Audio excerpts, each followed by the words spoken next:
I won millions in the lottery, and I decided not to tell anyone. I asked my family for help My name is Julia. I'm 34 years old, and I've spent my entire life pinching pennies as an administrative assistant in Chicago. For years, I worked overtime to help my family while barely keeping my own lights on. Then I won $47 million in the lottery. But instead of telling everyone, I decided to keep it a secret. When I pretended to lose my job and asked my family for help, their disgust and rejection shattered my heart. They never expected what I would do next with my millions. Before I tell you how my family's rejection changed everything, let me know where you're watching from in the comments below, and hit subscribe to join my journey of unexpected wealth and painful revelations. I grew up in what started as a middle-class family on the outskirts of Chicago. My father worked as an insurance adjuster, and my mother stayed home to raise me and my younger brother Sam. We weren't wealthy, but we had enough for modest family vacations and the occasional splurge at the mall. All that changed during my second year of college when my father had a sudden heart attack. The medical bills drained our savings before he passed away, leaving my mother, brother, and me with nothing but grief and debt. I was 20 years old studying accounting on a partial scholarship. With my father gone, I had to make the hardest decision of my life. I dropped out of college to work full-time, determined to support my family through the crisis. It was supposed to be temporary. Just until my mother found a job and got back on her feet. Just until Sam finished high school and could help contribute. But temporary turned into permanent. I took an entry-level position at a logistics company as an administrative assistant.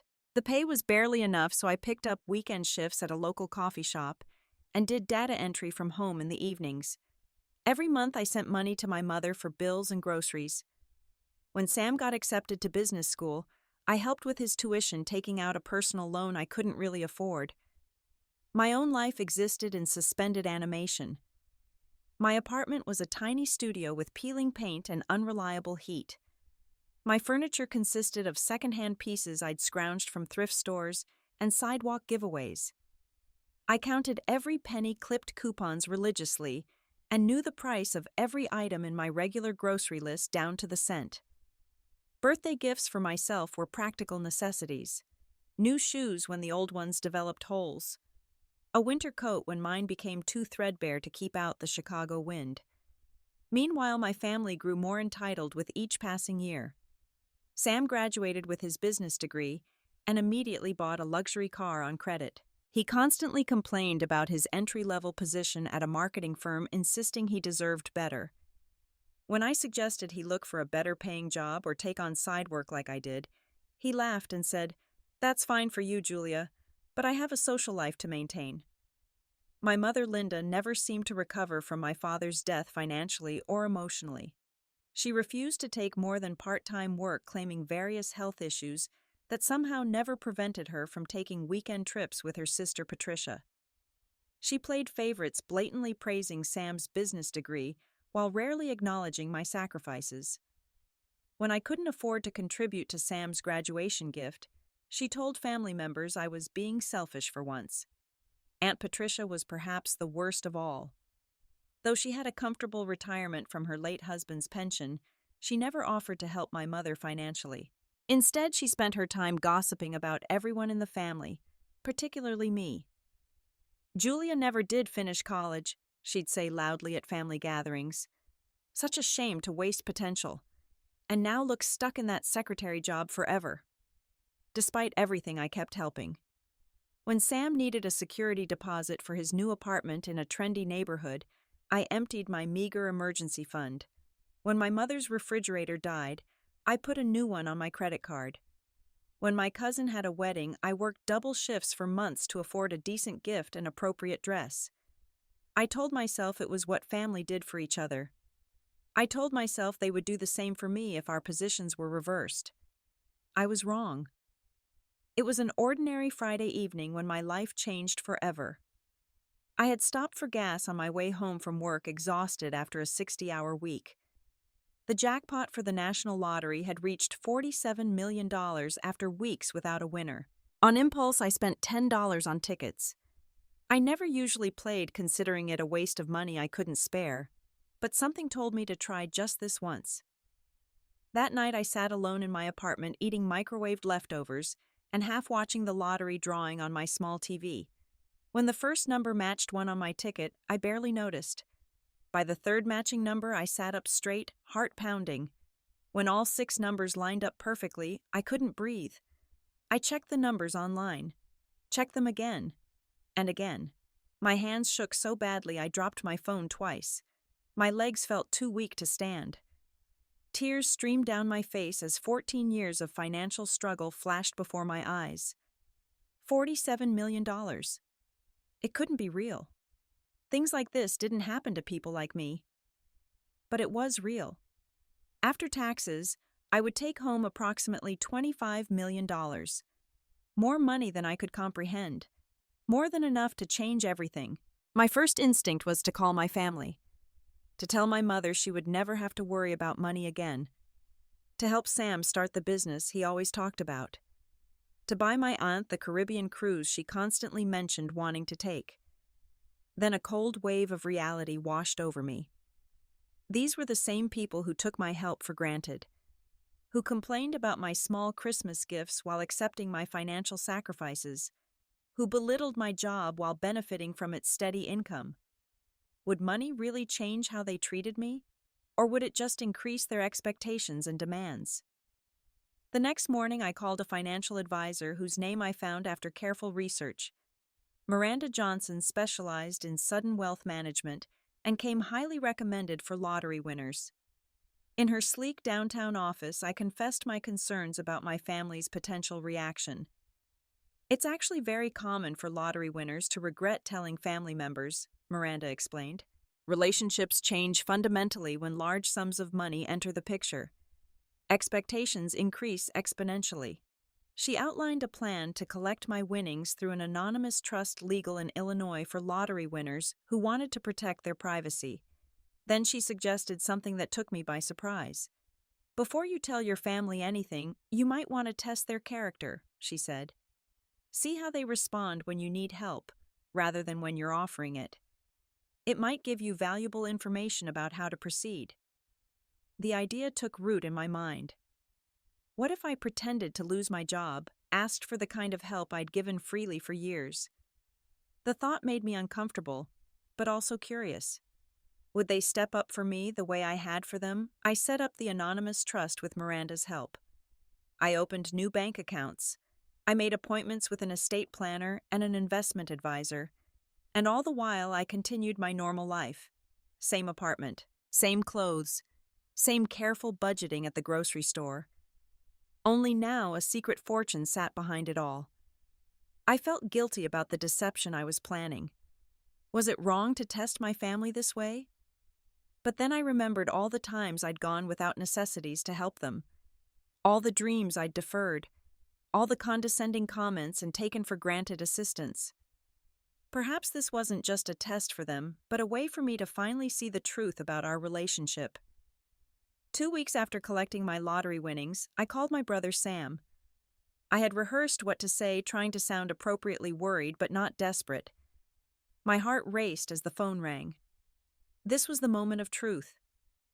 "Hey, Julia, can I call you back? I'm heading into a meeting," Sam answered, sounds of a bustling coffee shop in the background. "Actually, I really need to talk to you about something important," I said, injecting a slight tremor into my voice. "I lost my job yesterday.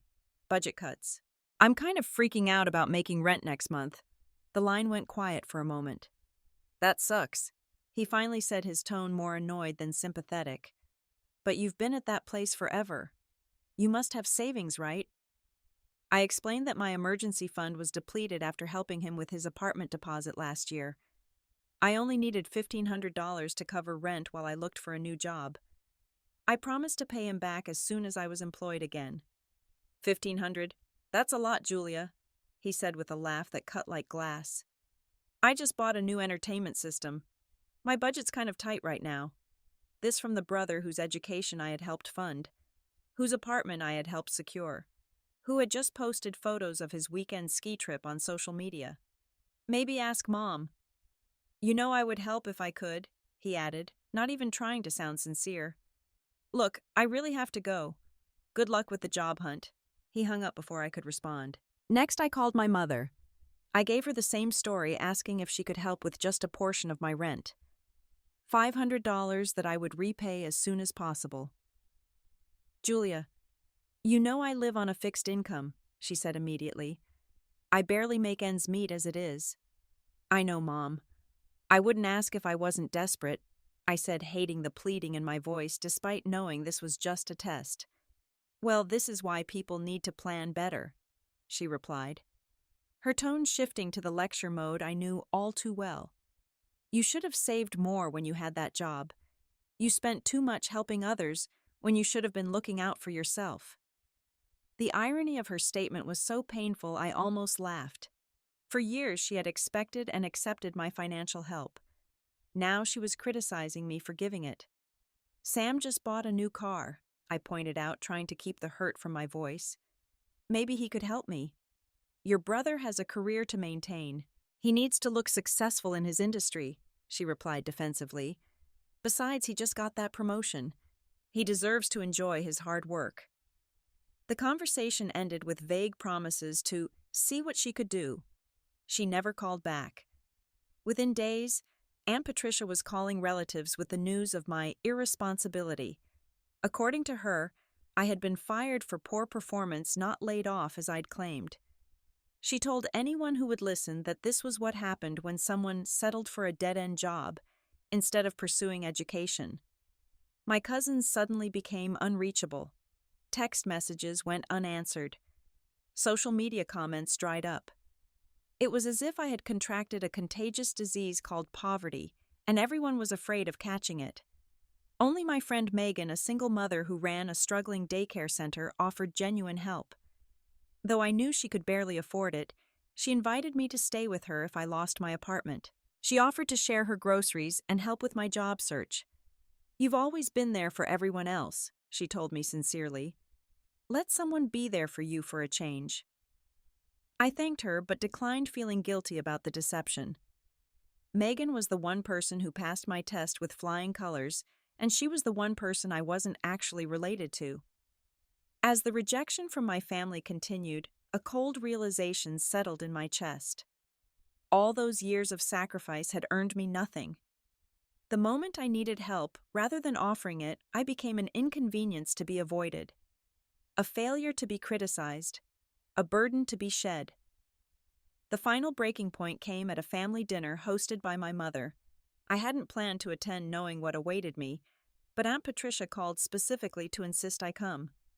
The family is worried about you, she claimed, though her tone suggested morbid curiosity rather than concern. I arrived wearing my oldest but still presentable clothes, playing the part of someone in financial distress.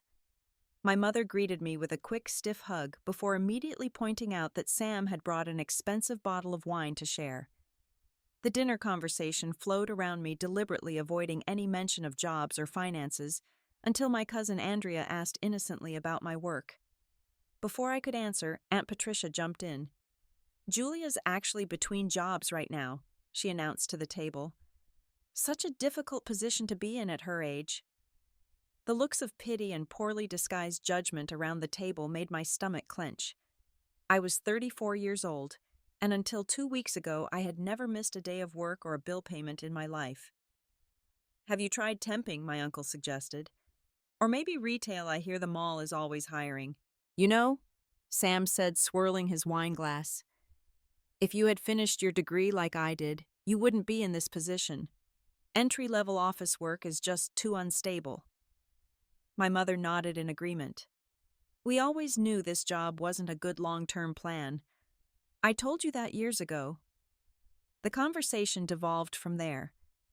Each family member seemed eager to point out what I had done wrong or offer condescending advice. No one acknowledged the years I had spent helping them financially.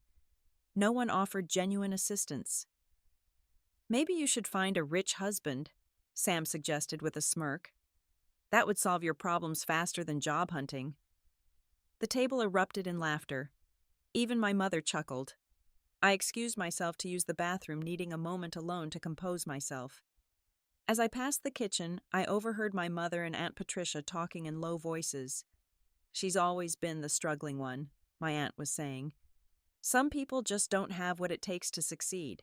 "I love her, but she's been a financial burden for years," my mother replied with a sigh. "Ever since her father died, I've had to worry about her stability." I froze in the hallway, unable to believe what I was hearing. A financial burden I had given them thousands of dollars over the years. I had sacrificed my education, my savings, my chances at advancement to keep them afloat. Back in the bathroom, I stared at my reflection as tears streamed down my face. I thought about Sam's tuition money, my mother's refrigerator, the countless times I had covered family dinner checks when everyone forgot their wallets, the interest I was still paying on loans taken out to help them. All those years I had told myself I was being a good daughter, a good sister, a good niece. I had believed that family took care of each other, that sacrifices were recognized and reciprocated, that love meant supporting each other in times of need. I had been wrong, so catastrophically wrong. I splashed water on my face, fixed my makeup, and returned to the dinner table with a newfound clarity. These people were not my support system. They were not even grateful beneficiaries of my help. They were users who had taken advantage of my generosity for years and discarded me the moment I needed something in return. I stayed just long enough to be polite, then left with the knowledge that everything in my life was about to change. The next morning I met with Miranda to process everything I had learned. In her elegant office overlooking the Chicago skyline, I broke down, completely releasing years of pent-up resentment and fresh betrayal. "What you've experienced is unfortunately common," she said, passing me a box of tissues. "Money often reveals people's true characters, both when you have it and when you don't." We spent hours developing a comprehensive plan for my new life, one that would allow me to use my wealth meaningfully while protecting myself from those who had proven unworthy of my trust. First, I moved to a different neighborhood in Chicago.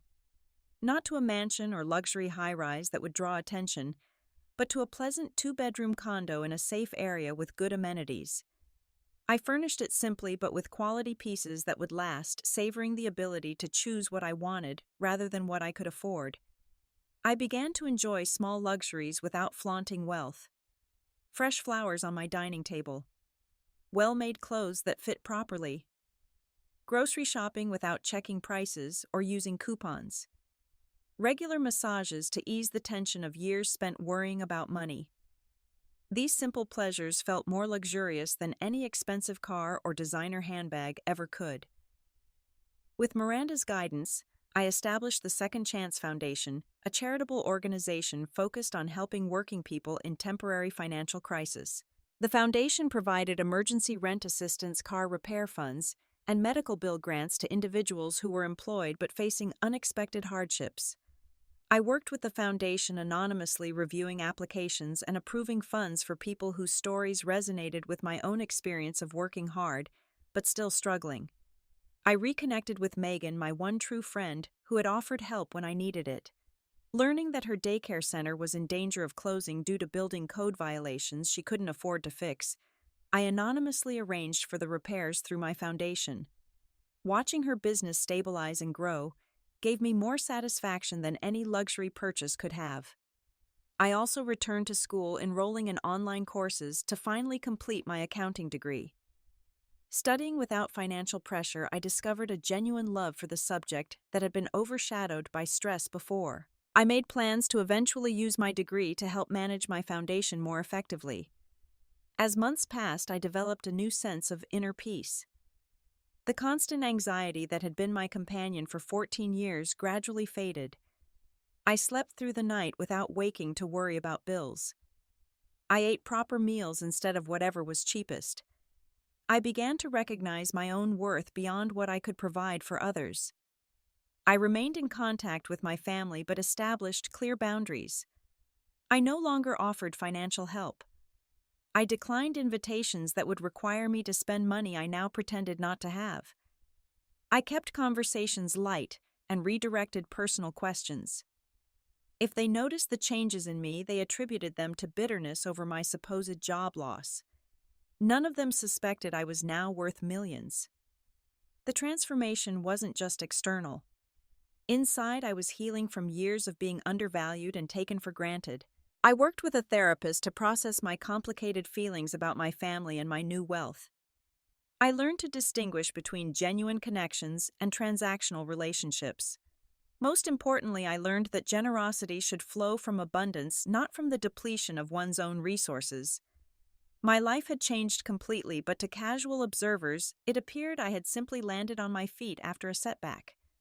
Only I knew the truth. Only I understood the profound shift that had occurred when I finally saw my family for who they truly were, and myself for who I could become. 6 months after winning the lottery, I was enjoying dinner at a new restaurant in downtown Chicago when I heard a familiar voice calling my name. Looking up, I saw my brother Sam approaching my table, surprise evident on his face. "Julia, what are you doing here?" he asked, eyeing my new cashmere sweater and the half-empty wine glass in front of me. "This place is pretty expensive." I smiled pleasantly. "I'm celebrating. I found a new job a few months ago, marketing assistant at Henderson Group." His eyes narrowed slightly. "Must pay well. You look different." I shrugged. "It's enough to pay the bills and have a little left over." "Where are you living now? Mom said you moved but didn't leave a forwarding address." "I found a nice place in Lakeview," I replied casually. "Nothing fancy, but it suits me."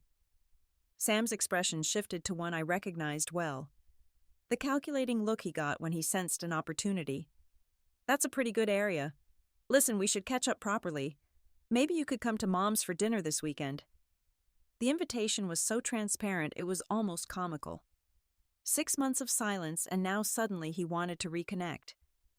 I agreed non-committally, already anticipating what would come next. Within a week, my family had launched a full investigation into my improved circumstances. My mother showed up unannounced at my workplace, claiming she happened to be in the area and wanted to see where I worked.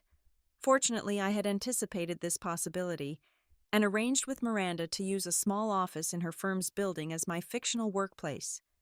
A receptionist had been briefed to greet me as a marketing assistant if anyone asked. Aunt Patricia began calling mutual acquaintances, fishing for information about my supposed new job and relationship status. "Julia seems to be doing surprisingly well," she told my cousin. "I wonder if she's found herself a wealthy boyfriend.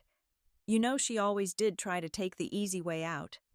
The culmination came at a family dinner my mother insisted on hosting. Sam, Aunt Patricia, and several cousins attended, all watching me with newfound interest as I arrived in a modest but new outfit. "Julia was just telling me about her new apartment," my mother announced as she served dinner. "Apparently it has a gym in the building and everything." "How nice," Aunt Patricia said with a tight smile. "You must be doing well at this new job. What did you say the company was again?" I repeated the name of my fictional employer, careful to maintain consistency in the story I had created. "I looked them up," Sam interjected. "They're pretty successful. Maybe they're hiring more people." The question was pointed, his real meaning clear. Now that I appeared to have connections to a good company, he wanted access. "Actually, he continued before I could respond, "I've been thinking about starting my own marketing consultancy. With my experience and connections, I just need some initial capital. Around 30,000 should do it." He looked directly at me. "Any chance your new company might be interested in investing? Or maybe you could put in a good word with your boss." The directness of his request was stunning. 6 months ago, he had refused to lend me $1,500 for rent. Now he was asking for 30,000 for a business venture, without a hint of irony or shame. My mother quickly supported his request. "It would be a wonderful opportunity for both of you. Sam has the business degree, and you could help with the administrative side. Family working together."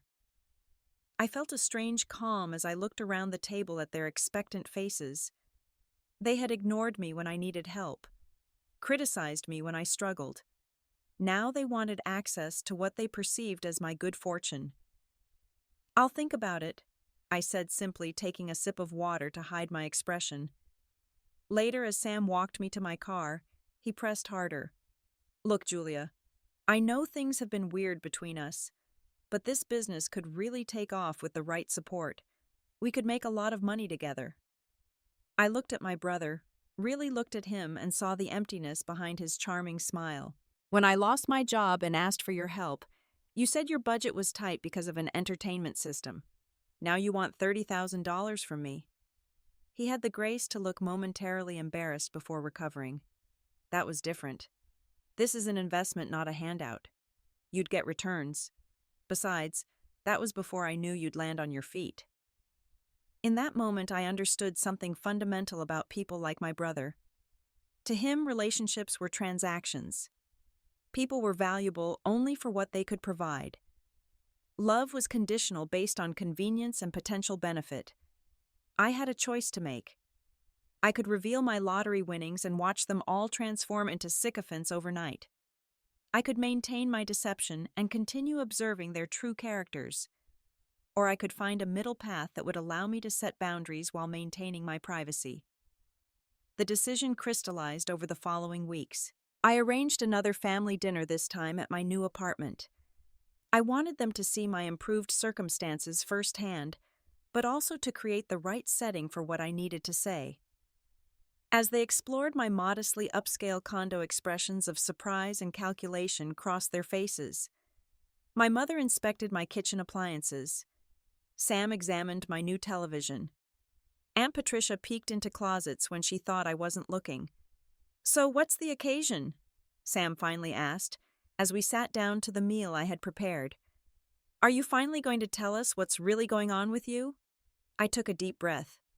"Actually, yes. I wanted to explain my situation properly." I paused, watching their eager expressions. "I did get a new job, but that's not the only change.